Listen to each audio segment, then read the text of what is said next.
지난주에는 우리가 예수님께서 세례 받으신 것에 대해서 우리가 말씀 살펴봤는데, 세례라는 말은 구약 성경에는 나오지 않습니다.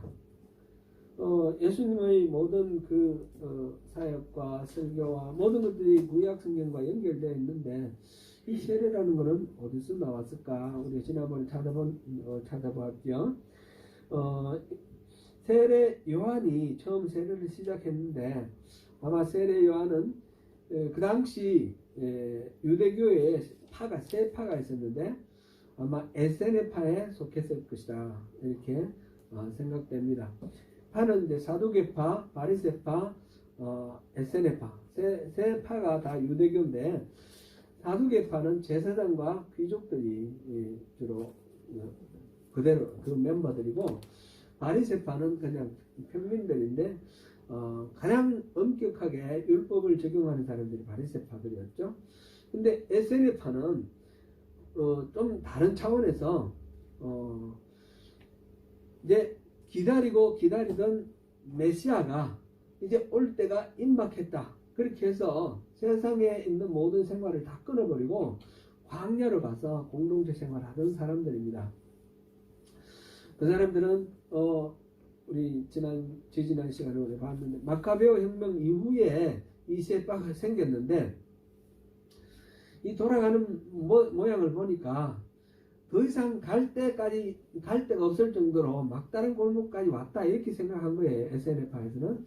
그러니까 여러 가지 구약 성경에 나온 예언들을 봤을 때 이제 메시아가 바로 임박해 있다, 오실 때가 임박해 있다, 그런 믿음을 가지고 이제 광야 생활을 했는데, 그들은 공동체 생활을 했는데 그 흔적이, 흠난 공동체의 흔적이 유적으로도 남아있고, 그 당시 예수님 당시에 살았던 사람 요세푸스라는 사람이 기록한 그 역사책에도 남아있는 거예요. 남아있는데, 에세네파의 특징 중에 하나가, 그들은 그렇게 메시아가 올 때가 다 됐다라고 생각하고 나가서 살기 때문에, 메시아가 왔을 때 메시아를 만날 수 있도록 자기를 정결케 하는 그 의식을 매일매일 한 겁니다.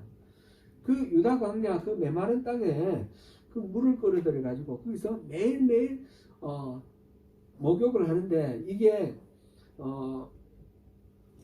침례, 요즘 보면 이제 물에 쑥 담기는 거, 우리 백티즘이 침례 물에 담기는 거잖아요. 그런 식으로 욕탕을 만들어 놓고 그 안에 잠기는 그런 정결 은혜를 했습니다. 이거는 바리새파가 죄를 짓고 난 뒤에 손을 씻고 정결 의뢰하고, 병이 들었을 때, 시체를 만졌을 때, 뭐 이렇게 불결해졌을 때 정결 의뢰하는 거하고는 다릅니다. 메시아가 올 때 내가 깨끗하게 가야 된다라는 그런 마음으로 정결 의식을 매일 했는데, 그거는 에스겔 36장에 새 언약 이야기를 약속을 하면서 그 메시아가 오기 바로 전에 새 언약이 주어지는데, 그거를 위해서 정결케 해야 된다라는 말씀, 그것을 아마 실천한 것으로 이렇게 생각됩니다. 쿰란 공동체에서는 말하자면 그게 이제 세례의 원형인데, 자기 자신들이 저마다 메시아를 만나기 위한 준비를 했죠. 근데 세례 요한은 그것에서 한 걸음 나아가서 이스라엘의 모든 잃어버린 양들, 그들에게 세례를 주고 그들이 메시아를 만날 수 있도록 준비시키는 역할을 하는 거예요. 이게 바로 광야의 길을 내고 굽은 길을 곧게 하고 울퉁불퉁한 길을 평탄케 하는 그런 역할, 광야에서 외치는 소리, 메시아를 준비하는 그 소리로 요한이 스스로 그것을 했습니다. 그래서 회개하라, 천국이 가까이 왔다. 그러고는 요단강에서 세례를 줬습니다. 예수님도 거기 가서 세례를 받았습니다. 예수님은 사실상 본인이 메시아시고 메시아를 만나기 위해서 정결케 할 만한 그런 죄가 있는 분이 아닌데 왜 그렇게 했을까? 이제 그런 질문을 우리가 던졌는데, 그는 하나님의 구속사를 이루어가기 위해서 모든 의를 이뤘다, 이렇게 표현을 했는데, 하나님의 뜻이 다 이루어지도록 하기 위해서 그렇게 요한으로부터 세례를 받았고 예수님도 그 다음부터 세례를 베풀었습니다. 예수님 제자들도 세례를 베풀고 오늘날도 우리가 세례를 베푸는데 이 세례는 세례 요한의 세례하고는 성격이 좀 다릅니다. 세례 요한의 성격은 죄를 회개해서 메시아를 만날 준비를 하는 것이었고 그 다음에 예수님께서 베푸시는 세례는 이제 예수님께서 세례 요한이 예언하기를 내 뒤에 오시는 이는 나보다 더 크신 이인데 성령과 불로 세례를 줄 거다 그렇게 말했거든요. 바로 성령으로 세례를 주시는 겁니다. 물이고 이렇게 물이 담기고 하는 그거는 하나의 리추얼 행동이죠. 액션이죠.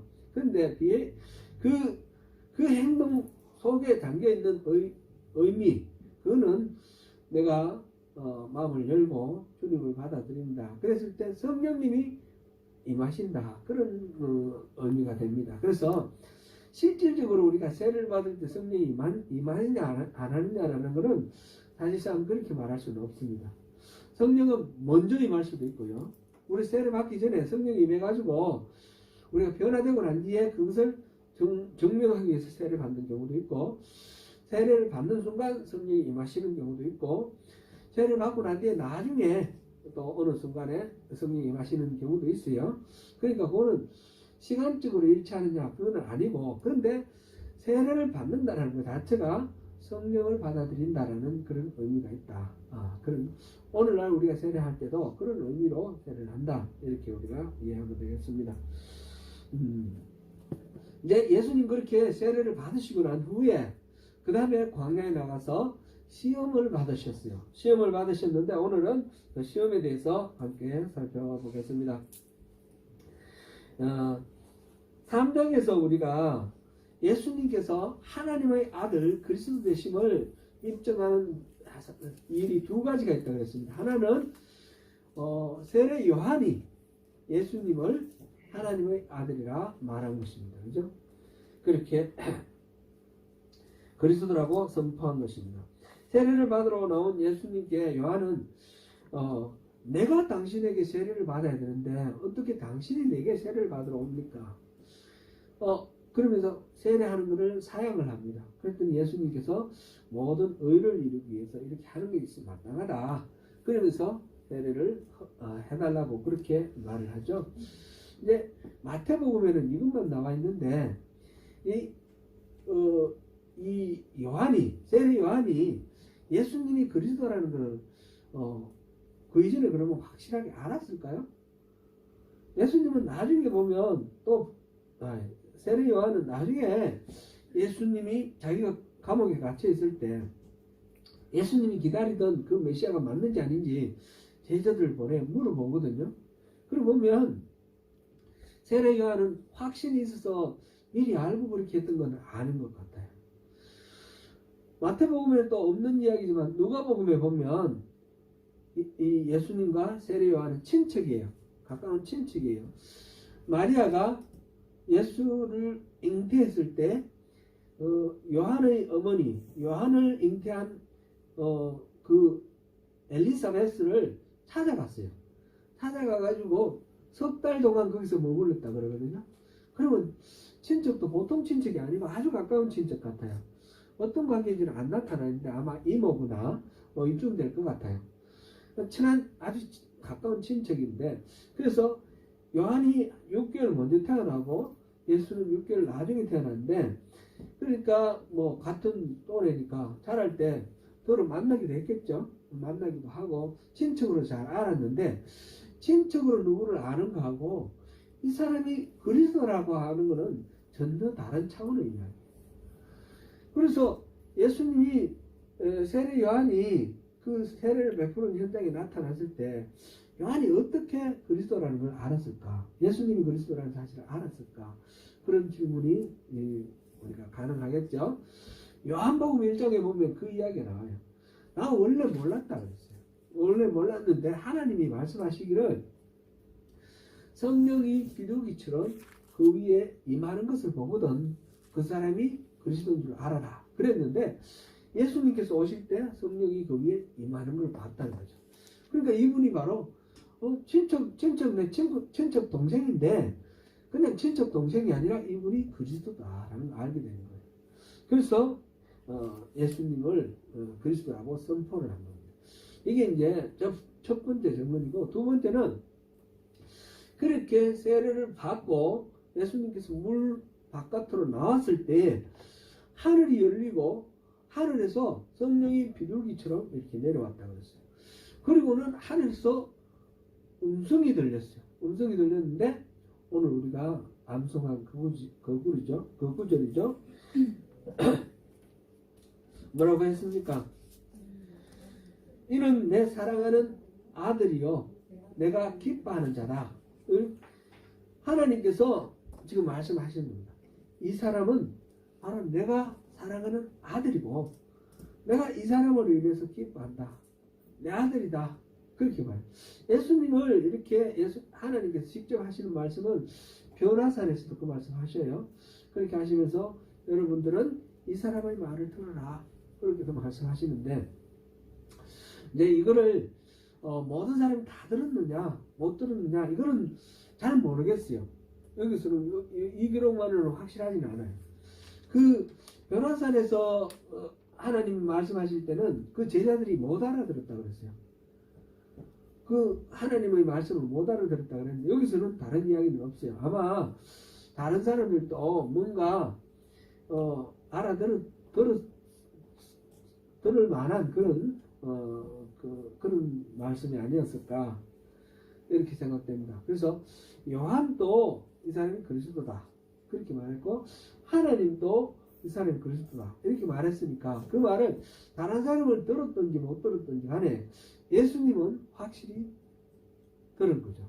예수님은 스스로 자기가 하나님의 아들이라는 걸 알고 있었어요. 12살 때 누가복음 보면 12살 때 6월절 지키러 예루살렘 올라갔다가 말하자면 미아가 됐어요. 12살 어린 아들 놓고 부모님들이 가다가 보니까 없어서 다시 찾아보니까 성전에서 선생님들하고 막 토론하고 있는 거예요.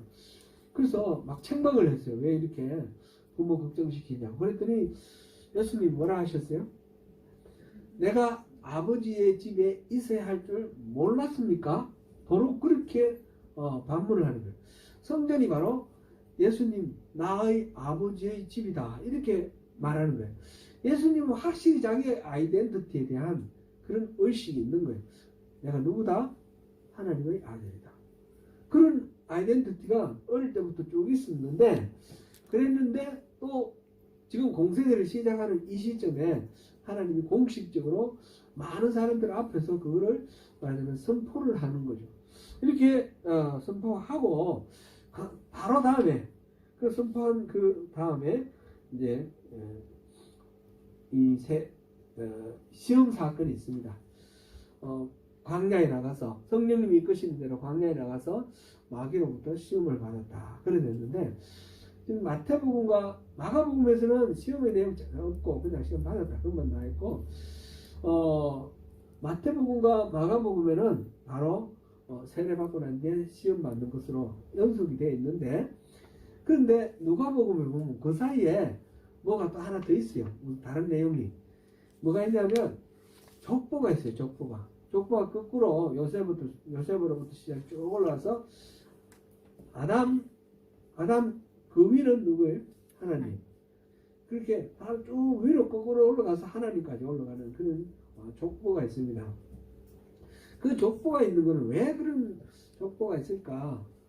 뭐 정확하게 마태복음에 나오는 족보하고는 달라. 완전히 다른 이야기인데 그래서 이게 어떻게 됐을까? 이거는 마리아의 족보다 이런 이야기도 있고 한데 대체로 그렇게 이해하면 되겠습니다. 마태복음에 나오는 족보는 요셉의 족보고 여기는 요셉으로 나왔지만 마리아의 족보다 누가복음에서는 그렇게 이해하면 되겠고요. 어쨌든 그런 족보가 중간에 들어있는데 그거는 어떤 의미일까? 인간 가운데 맨 처음 시험 받은 사람이 누구예요? 위로 올라가서 마지막에 올라가 있던 하나님 바로 밑에 아담이 시험에 실패했잖아요. 그죠? 그 아담이 시험 받았던 환경은 어떤 환경이에요? 에덴 동산이에요. 모든 것들을 마음껏 하나님께서 베풀어 주셔서 마음껏 누릴 수 있는 부족함이 하나도 없는 최적의 환경이었어요. 근데 거기서 시험에 실패를 해서 넘어졌어요. 근데 예수님께서 광야에서 아무것도 없는 빈들 광야, 그 광야에서 40일 금식을 하고 그 다음에 시험을 왔는데 예수님을 두 번째 아담이라고 그러는데 이 예수님께서는 이 시험을 마귀의 도전을 물리치고 이기셨단 말이죠.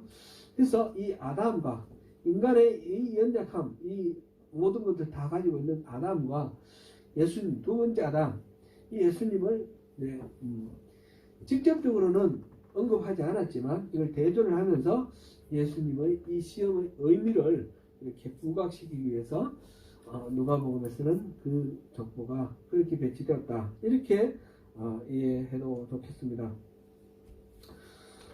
예수님이 광야에서 40일을 금식하고 그 다음에 이렇게 시험을 받는데 40일 동안 계속 시험 받는다 이렇게 말하는 사람도 있는데 그런 건 아닌 것 같고요.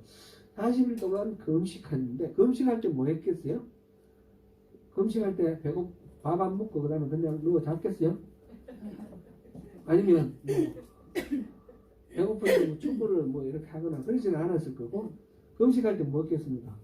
기도했겠죠. 당연히 하나님과의 아주 치열한 모든 인간의 이 욕망을 끊고 하나님과 독대하면서 치열하게 대화하는 그런 금식 기도의 시간이었을 것입니다.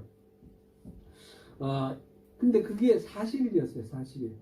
40이라는 숫자는 성경에 보면 굉장히 의미 있는 그런 숫자들로 이렇게 나와 있습니다.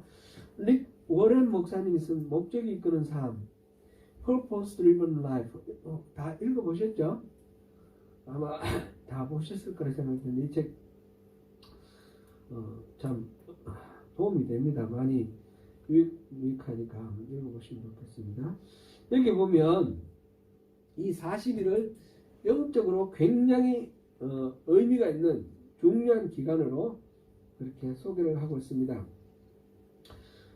그러면서 그 서문에 쭉 나열을 해놨는데 노아의 삶은 40일 동안 내린 비로 변화되었습니다. 모세는 시내산에서 보낸 40일 동안 변화되었습니다. 정탐꾼들은 약속의 땅을 40일 동안 바라보면서 변화되었습니다.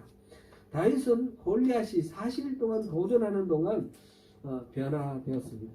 엘리야는 하나님이 주신 음식을 먹고 40일 동안 그 기운이 남아있는 것을 경험하고 변화되었습니다. 니느웨 온 도시는 하나님이 회개하도록 기회를 주신 40일 동안 변화되었습니다. 예수님은 40일간의 광야 생활을 통해 능력을 받으셨습니다. 제자들은 예수님이 부활 이후 40일 동안 같이 계시다가 승천하셨는데 그동안 변화되었습니다.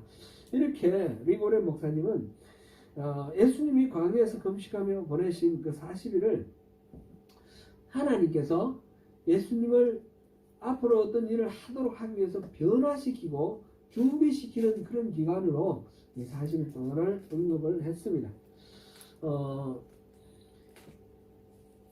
이스라엘에서 40일은 40이라는 숫자가 출애굽에서 광야에서 헤맨 그 기간이 40년 아닙니까? 그죠?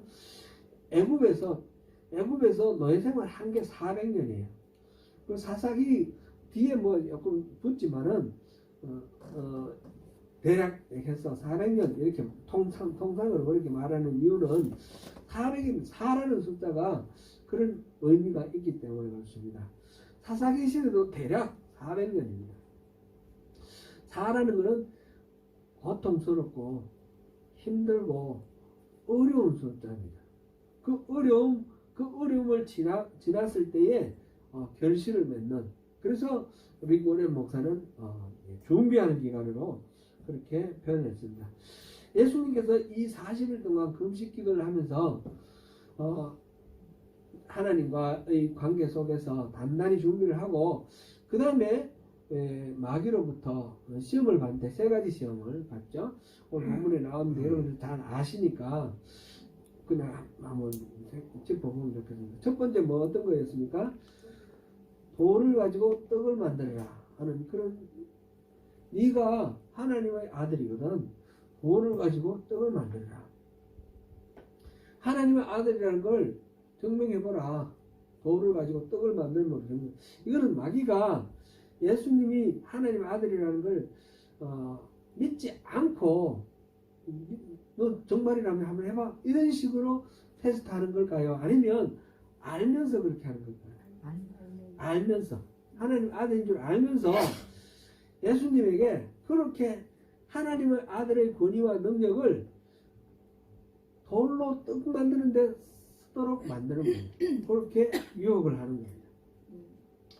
예수님이 40일 동안 굶었으니까 얼마나 또 이렇게 육신으로 힘들고 배고프겠습니까? 그런데 그 육신의 그 욕망을 그런 식으로 하나님의 아들로서의 권위와 능력을 가지고 그걸 해소하는데 사용하도록 만드는 게 마귀의 시험의 첫 번째 시험의 성격인 것입니다. 그럴 때 예수님은 뭐라고 말씀하셨습니까? 사람이 떡으로만 사는 것이 아니라 하나님의 입에서 나오는 말씀으로 산다. 떡으로만 사는 것이 아니고, 그죠? 떡도 필요해요. 떡도 필요한데 그것만이 아니고 하나님 입에서 나오시는 말씀으로 사는 거다. 그렇게 해서 돌로 떡 만드는 그건 나한테 별로 중요하지 않다. 그런 식으로 말씀하셔서 물리쳤죠. 첫 번째 마귀의 시험이었고, 두 번째는 어떤 거였습니까?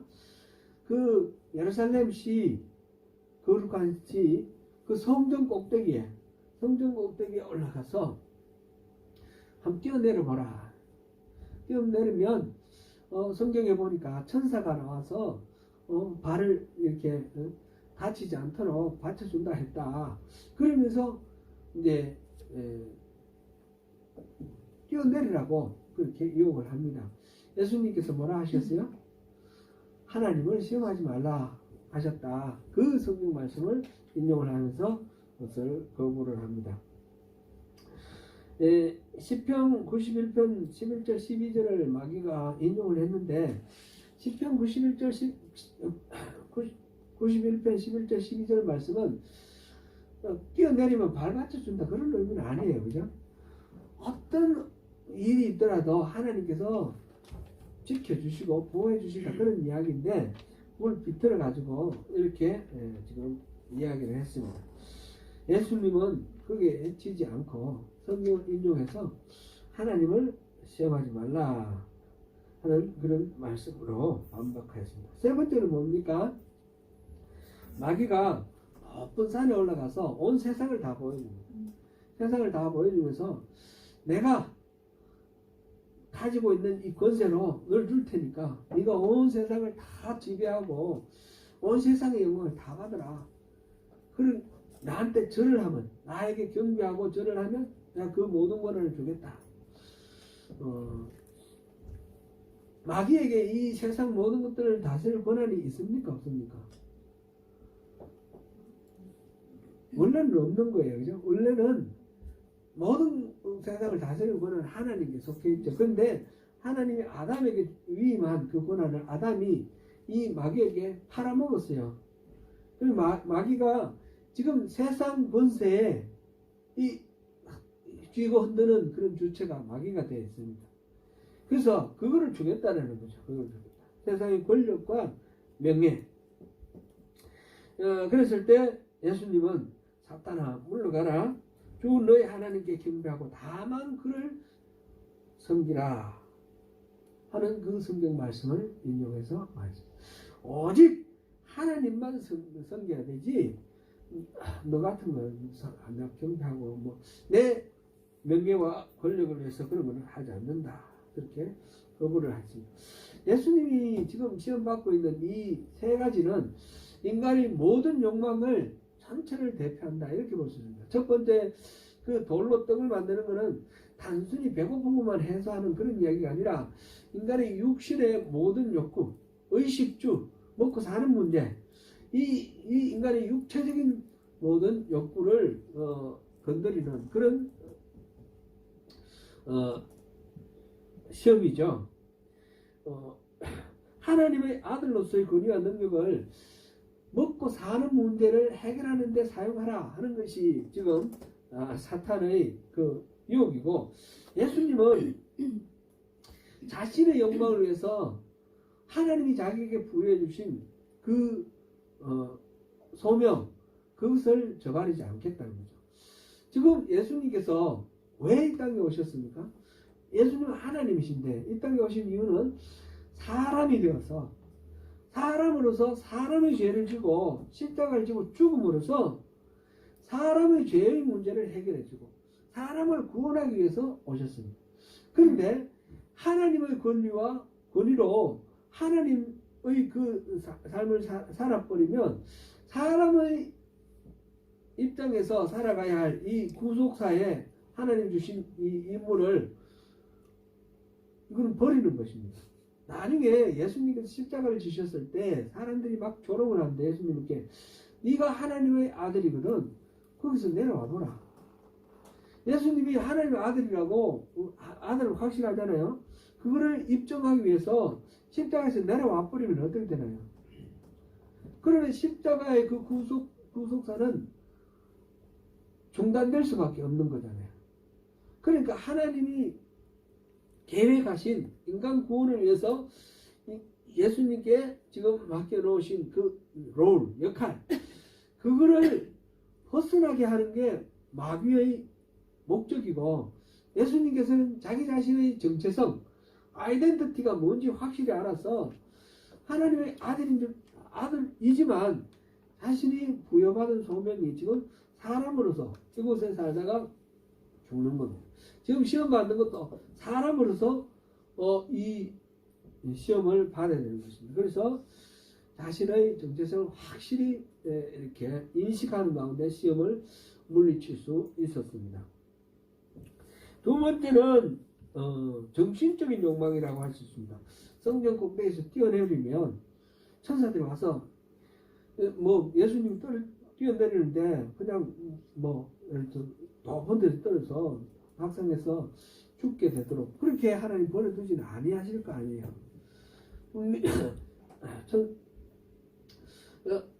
천사들이 하여튼 보호해 주시겠죠. 발을 받치든지 어떻든지 간에. 그래 됐을 때 그걸 보는, 그 광경을 보는 사람들이 어떻게 생각하겠습니까? 우와 하고 그 예수님을 떠받들고 칭찬하고 영웅처럼 이렇게 떠받들게 되겠죠. 그렇게 그게 말하자면 자기가 높아지고 사람들로부터 존중받고 싶고 사람들로부터 칭찬받고 이 인간의 명예욕이죠. 이 명예욕을 충족시키는 그런 것을 지금 유혹을 하는 것입니다. 그런 욕망에 대해서도 자기 욕망을 채우기 위해서 그러면 결국은 하나님의 힘을 사용하는 건데 주여 주여 하면서 하나님을 부려먹는 그런 결과가 되지 않습니까? 하나님이 주가 아니라 종이 되는 그런 결과가 되는 것이기 때문에 예수님은 하나님을 시험하지 말라 했다 하고 이제 이긴 것입니다. 세 번째는 첫 번째는 육체적인 것, 두 번째는 정신적인 것, 세 번째는 영적인 것. 영적인 건데 세상을 보여주고 다스리는 권세 이런 것들을 보여주면서 결국은 마귀에게 경배하라. 마귀를 숭배하고 경배하는 것은 절만하면 하는 게 경배가 아니죠. 따르는 거예요. 마음으로 존경하고 따르는 게 경배예요. 그럼 마귀를 따르라. 그런 이야기인데 절대로 그럴 수가 없는 거 아닙니까? 오직 하나님께만 경배하고 하나님만 섬기는 것이 이게 영적으로 가장 온전하고 바른 것이죠. 예수님께서는 그렇게 인간의 모든 욕망을 지금 총 집약해서 이 세 가지 시험을 이겨내신 것입니다.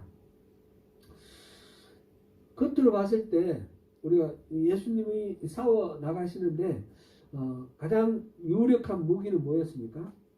하나님의 말씀입니다. 그죠? 근데 우리가 좀 더 한 걸음 더 들어가서 생각해 보면 단순히 성경 구절을 외워가지고 그걸로 물리쳤다 이렇게 보기는 어렵습니다. 가장 중요한 것은 뭡니까? 자기 자신이 누군지, 하나님이 자기를 왜 이 자리에 세워놓았는지, 그 하나님의 뜻을 알고 자기 자신을 알았다는 겁니다. 이게 우리가 우리의 일생에 수많은 그런 시험이 닥칠 때에 우리가 해결할 수 있는 중요한 키다라는 것을 염두에 두면서 계속해서 보겠습니다. 예수님이 받으신 시험의 참된 의미가 무엇일까요? 마귀는 예수님의 어떤 지점을 시험하여 넘어뜨리려고 했을까요? 이 질문에 들어가기 전에 제가 여러분께 한번 질문을 해보겠습니다. 한번 잠깐만 생각해 보시면 좋겠습니다. 마귀가 나타나가지고 저한테 이 돌들을 떡으로 만들어 보라 이렇게 말을 했으면 이게 시험이 될까요? 안 될까요? 안 되죠? 뻔할 뻔되죠? 왜냐하면 왜 그렇습니까? 저는 그렇게 할 수가 없거든요. 예수님은 할 수 있는 줄 아니까 시험이 되는데 저는 할 수가 없어요. 할 수 없는 거는 뭐 보나 마나 안 되는 거잖아요. 시험이라는 거는 그 사람이 뭔가 하든지 하지 않든지 둘 다 옵션이 될 수 있어야 됩니다. 그 중에 어느 걸 하나를 선택하는 것을 의지적으로 선택하는 것, 그것이 이쪽이든 저쪽이든 그럴 때 시험이라는 것이 성립이 될 수 있습니다. 예수님께 이런 시험을 했다는 것은 예수님이 바로 그런 분이시다라는 것을 다 인정하는 것이고요. 이런 걸 통해서 시험을 대할 때 우리에게 어떤 시험이 왔다라는 것은 바로 내가 이것도 선택할 수 있고 이것도 선택할 수 있는 상황에 있다라는 것을 우리가 정직하게 인정을 해야 됩니다. 하나님께서 이 시험이 있기 바로 전에 세례를 받은 예수님께 이런 내 사랑하는 아들이요 내가 기뻐하는 자다 분명히 선포를 하셨습니다. 예수님께서는 어릴 때부터 스스로 아이덴티티에 대해서 확실히 인식을 하고 있었고 바로 직전에 그걸 다시 한번 확인을 받았고 또 금식기도하는 40일 동안 더 깊이 주님과의 하나님과의 그 교제를 통해서 그것을 확실하게 이렇게 확인을 했습니다. 그렇기 때문에 예수님이 하나님의 아들이냐 아니냐 이게 뭐 이걸 증명해라 이게 시험의 문제가 아니라 시험이 아니라 과연 하나님의 아들인데 이건 분명히 이것도 할 수 있고 저것도 다 할 수 있는데 하나님의 권위와 능력을 가지고 하나님의 아들로 살아갈 건가 아니면 인간의 몸을 입고 왔으니까 인간으로 살아갈 것인가 100% 하나님이시고 100% 인간인데 지금 현재 이 상황 속에서 하나님이 맡기신 역할이 어떤 건가라는 겁니다. 그 중에서 이것도 선택할 수 있고 이것도 선택할 수 있습니다. 근데 예수님께서 하나님의 아들로만 사실 것 같으면 이 땅에 오실 필요도 없어요. 이 땅에 오신 이유는 사람으로서 사람의 죄를 지고 사람을 죄를 해결하는 희생제물 하나님의 어린 양이 되기 위해서 오셨기 때문에 지금은 이 하나님의 능력과 권세 이거를 자신의 어떤 육체적인 문제 해결 욕망을 채우는데 사용하지 않는 것입니다. 사람으로 살기로 결단을 했기 때문에 그렇습니다. 두 번째 유혹도 그렇습니다. 하나님의 아들로 산다면 성경 꼭대기에서 뛰어내릴 수도 있고 뭐 하늘을 막 날아다닐 수도 있겠죠. 뭐 사람들 보는 데서 십자가에 달렸다가 그냥 밑에도 내려오실 수도 있고 도리어 그 자리에 있는 많은 사람들 죽이고 뭐 판을 엎어버릴 수도 있죠. 그런데 그렇게 하는 것이 지금 해야 할 일이 아니기 때문에 그렇습니다. 그게 아니라 지금은 예수님께서는 시험 받아야 되고 또 인간으로서 고통을 겪어야 되고 그 다음에 십자가도 져야 되고 이런 것이죠. 세 번째 유혹에서도 마귀는 우리에게 자기의 욕망을 위해 무엇을 해도 좋은 것이 아니냐 라고 그렇게 도전해 오는데 그렇지 않죠. 우리는 나를 만드신 분이 있고 나를 구원하신 분이 있고 나를 부르신 분이 있습니다. 그분이 왜 나를 만드셨고 왜 나를 구원하셨고 왜 나를 세우셨는지 그거를 생각해야 되는 것입니다. 우리가 예수를 믿는다는 것은 우리 흔히 생각하는 대로 예수를 믿으면 우리가 복 받고 이 땅에서 잘 먹고 잘 살다가 천국 가고 이게 우리 예수를 믿는 본질이 아니라는 겁니다. 예수를 믿으면 뭐 삼박자 축복 그래가지고 건강해지고 병 안 나고 그다음에 출세하고 뭐 또 뭡니까 이런 식으로 얘기하는 이 땅에서 잘 먹고 잘 사는 거 그것이 우리가 예수를 믿는 그 신앙의 본질이냐 전혀 그렇지 않다는 거예요. 그걸 위해서 예수님께서 십자가를 지셨다라 그러면 너무 예수님의 십자가가 값없는 거 아닙니까? 예수님이 왜 우리를 만드시고 구원하시고 부르셨을까요? 그거를 우리가 생각을 해야 된다는 겁니다. 모든 면에서. 그게 우리 소명교회 소명 이름 참 좋지 않습니까? 그죠? 하나님께서 왜 우리를 부르셨냐? 내가 등 따쓰고 배부른 게 하나님이 내가 등 따쓰고 배부르게 하는 게 예수님이 십자가를 지신 목적이 아닙니다. 예수님이 십자가를 지시고 죽으신 이유는 나를 살려서 영원한 생명을 얻게 하시고 나로 인하여 많은 잃어버린 영혼들을 살리기 위해서 그렇게 나를 만드시고 구원하시고 세우신 것입니다. 이거를 모르면 너무 내중심적으로 생각하고 나한테 내가 원하는 게 되느냐 안 되느냐 하나님께 기도했는데 왜 하나님 들어주시지도 않느냐 뭐 이런 식으로 자기 중심적으로 모든 걸 생각하게 되는 거예요. 그래서 신앙생활이 고달플 수밖에 없어요. 세상이 돌아가는 게 아무리 예수를 잘 믿어도 내가 원하는 대로 돌아가지 않는 게 세상입니다. 예수 모르고 뭐 점쟁이 잘 찾아가는 이근이나 뭐 이런 사람이 더 부자예요. 그런 식으로 세상에서 잘 되고 잘 먹고 잘 사는 것을 우리 목적으로 삼으면 하나님 믿는 것이 헷갈린다는 거죠. 그게 아닙니다. 하나님 왜 우리를 부르셨고 왜 우리를 지금 오늘 우리 손을 잡고 계시는가. 그 우리 자신의 아이덴티티 하나님은 어떤 분이신지 나는 또 어떤 사람인지 그거를 우리가 잘 알아야 됩니다. 예수님은 이 마귀의 유혹을 뿌리칠 때 성경 말씀을 인용을 했는데 신명기 6장에서 8장 말씀을 이렇게 인용을 했습니다. 신명기라는 것이 또 중요합니다. 신명기는 모세오경 중에 마지막 아닙니까? 신명기는 신자가 다시라는 뜻입니다. 다시 그 다음에 거듭 이런 뜻입니다. 그래서 신신당부한다 이런 말 있죠. 당부를 할 때 신신당부한다는 것은 또 당부하고 다시 다지고 이렇게 하는 걸 신신당부 하는데 신명기 할 때는 신자가 그럽니다. 다시 명령을 하나님의 계명을 내린 것을 기록한 성경책이 신명기입니다. 영어로는 듀트로가 더블 이중 그런 의미 아닙니까? 하나님의 계명을 거듭 다시 이렇게 환기시키는 것이 신명기인데 이 모세가 인도해서 출애굽해서 광야 40년을 다 보내고 난 후에 이 요단강 동쪽에 도착했는데 그 처음에 출애굽을 했던 사람들은 1세대는 다 죽었습니다. 하나님 말씀을 거역해서 다 죽고 있는데 이제 새로운 세대들인데 이들에게 시내산에서 받았던 그 하나님의 계명을 다시금 알려주는 겁니다.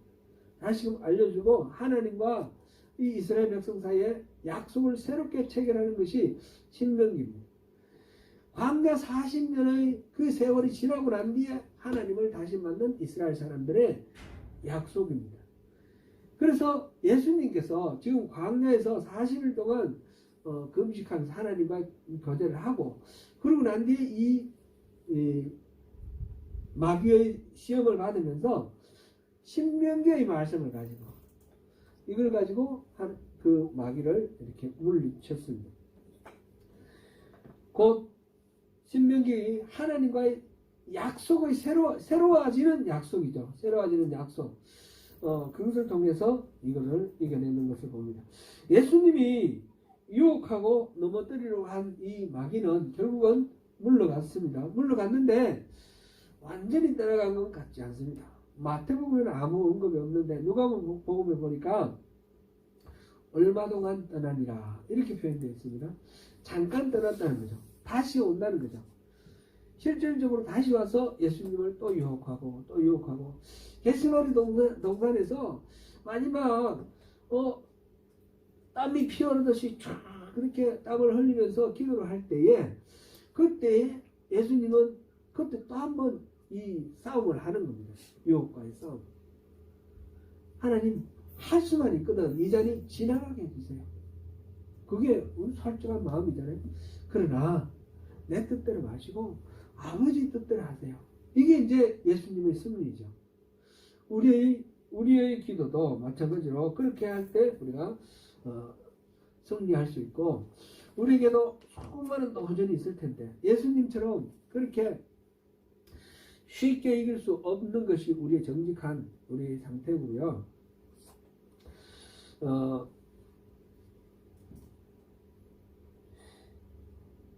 마태복음 27장 40절 한번 보고 가겠습니다.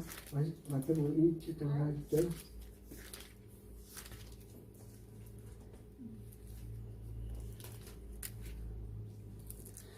마태복음 27장 40절 같이 읽습니다. 이르되 성경을 헐고 사흘에 짓는 자여 내가 만일 하나님의 아들이거든 자기를 구원하고 십자가에서 내려오라 하며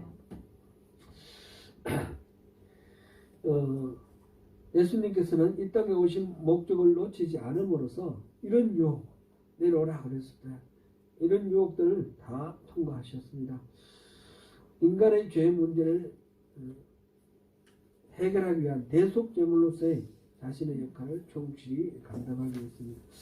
우리는 예수님이 이 과정에서 맞으신 이 시험을 통해서 우리 일생에 다가오는 많은 시험들을 어떻게 해결할 것인지 배웁니다. 성경에 나오는 시험은 두 가지 크게 나눠서 두 가지 유형이 있습니다.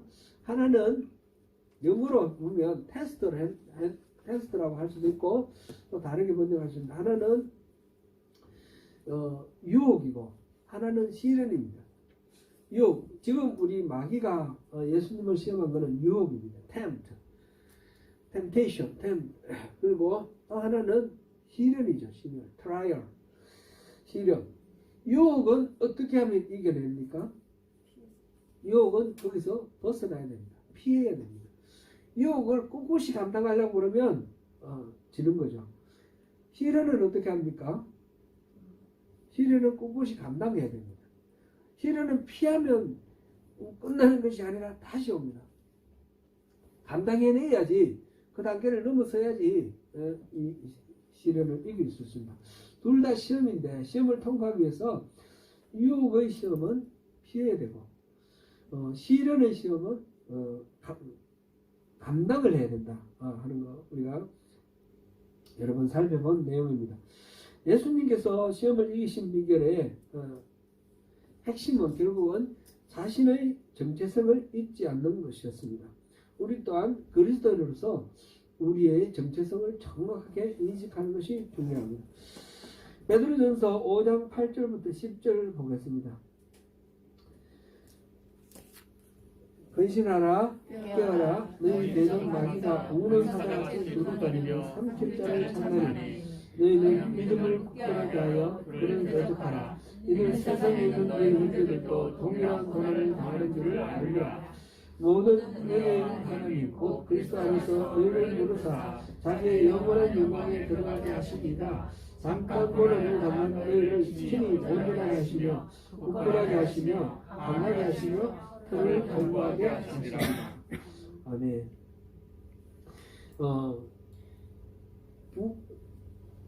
대적 마귀가 우는 사자같이 두루다니며 삼킬 자를 찾고 있다는 것입니다. 근데 그거는 나 혼자만 그런 게 아니라 이 세상에 있는 너희 형제들도 동일한 고난을 당한다 그랬습니다. 이 세상 예수 잘 믿는 그리스도인들에게도 그런 시험이 끊임없이 밀려오고 닥쳐오고 있습니다. 그러나 우리가 두려워할 거나 주눅이 될 필요는 없지요. 마귀의 모든 노력도 하나님의 은혜의 범주 안에서만 허락됩니다. 하나님은 우리가 감당할 수 없는 시험은 허락하지 않는다 하셨습니다. 고린도전서 10장 13절 참고하시면 좋겠습니다. 그리고 무엇보다 중요한 것은 예수님 자신이 시험을 받아 이 고난을 받아서 시험을 받아서 통과한 이 모범을 우리에게 보여주셨습니다. 히브리서 2장 18절 우리 같이 읽어보겠습니다. 시작. 그가 시험을 받아 고난을 당하셨은즉 시험 받는 자들을 능히 도우실 수 있습니다. 예수님께서는 다 우리의 모든 것들을 속속들이 다 아십니다. 우리 사정을 모르시는 것이 하나도 없습니다. 우리는 그 주님을 의지하고 오직 내 힘으로 내 능력으로 해결하려면 아무것도 해결할 수 없습니다. 우리에게 다가오는 수많은 시험들을 이기기 위해서는 내가 누군지 알아야 되는데 내가 누구냐라고 알 때에 반드시 잊어버리면 안 되는 것이 내가 하나님과 나와 어떤 관계 속에 있는 나냐라는 겁니다. 관계 속에서 나의 아이덴티티를 찾아야 됩니다. 그거 빼놓고 내가 어떤 사람이다 하는 것은 아무런 의미가 없는 겁니다. 하나님과 나의 관계 속에서 내가 어떤 사람인가. 그러면 당연히 나의 모든 문제는 하나님이 알고 계시고 책임져 주시고 해결해 주시는 것을 우리가 알 수 있게 됩니다. 그래서 주님의 은혜를 의지하면서 우리는 시험에 이길 수 있습니다. 제가 이제 설교를 할 때에 제 마음속에 항상 어려운 부분이 설교하는 대로만 내가 살 수 있으면 너무너무 좋겠어요. 근데 설교할 때마다 찔려요. 그렇게 못 살거든요. 그렇다고 해서 제가 사는 만큼만 여러분한테 설교를 하면 아무 여러분들께 은혜가 안 될 겁니다. 제 삶이 별로 은혜 될 만한 게 없어요. 그러니까 참 이게 좀 고뇌가 있고 본민이 있습니다. 그래서 설교는 여러분들이라고 하는 설교가 아니고 제가 듣자라고 하는 설교입니다. 같이 그렇게 이해해 주시고 지는 그래 사나 뭐 이렇게 생각하지 마시고 우리 같이 그렇게 살자 이렇게 들어주시면 좋겠습니다. 제가 나이가 이제 60이 넘었는데 60이 넘었으면 좀 어느 정도 인격이 좀 고매해지고 막 이렇게 제 마음 성정도 잘 다스리고 훌륭하고 거룩하게 그렇게 살 걸로 기대를 했거든요. 젊을 때는. 근데 제가 살아보니까 안 그래요. 여전히 실수도 많고 여전히 또 이 그 기질에 휘둘려서 그렇게 실패하고 그렇습니다. 그러면서 막 때로는 이렇게 좌절하기도 하는데 그래서 소망이 있는 게 하나님을 의지하고 기도하면서 이렇게 살다 보니까 옛날에는 10번 중에 9번 실패하고 한 번 이길까 말까 그랬는데 요즘은 그래서 조금 늘었어요. 이기는 경우가 확률이 조금 늘었어요. 뭐 한 5번 좀 될 때도 있고 3번 될 때도 있고 그런데 한두 번일 때보다는 훨씬 많이 늘었다는 거죠. 이게 우리의 소망 아니겠습니까? 사랑하는 성도 여러분, 우리 함께 이렇게 하나님을 의지하고 우리가 누굽니까? 그리스도인 소민교회 성도 여러분, 우리는 내 자신 하나로 봤을 때는 별로 못할 것 없고 별로 내세울 것 없지만 바로 하나님이 나를 지으셨고 하나님이 나를 구원하셨고 하나님이 나를 세우셨어요.